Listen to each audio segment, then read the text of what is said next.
त्यही अब जग्गा दिनुहुन्न, कसैले दिनुहुन्न भनेर अरूलाई जग्गा अधिग्रहण गरेको जग्गा, स्काउटले दिएको जग्गा त्यो कसैले दिनुहुन्न भनेर त मुद्दै परिरहेको छ त्यहाँ। अहिले त हामीले सम्झौता गरेर किन गर्नु पर्यो भने त्यो सबै बुझ्नु पर्यो। पहिला त महानगरपालिकाको भवन बनाऊ।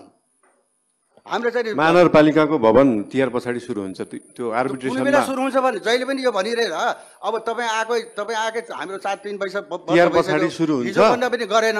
यसले गर्दाखेरि आश्वासन भएन के।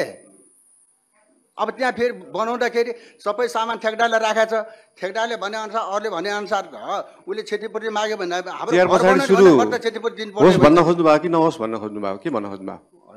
त्यहाँ तिहार पछाडि सुरु हुन्छ भनिसकेपछि त्यसमा अब त्यो आश्वासन होइन क्या, यो भनिसकेपछि हुने आश्वासन पाएन के। तपाईँले नबनोस् भन्न खोज्नु भयो? नगर भने छिटो गर्नु पर्यो, त्यहाँ खुलाउनु पर्यो, तिहार छिटै सकाइदिनु मैले, काम गराउनु पर्यो। 10 दिनको तिहार मैले आज कसरी सकाइदिनु त?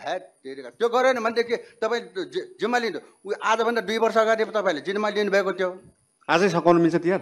आजै होइन भने सुरुवात गर्नु पर्यो नि। ल ठिक छ, तिहारलाई चाँडो सकिनु भन्छु म। हस्।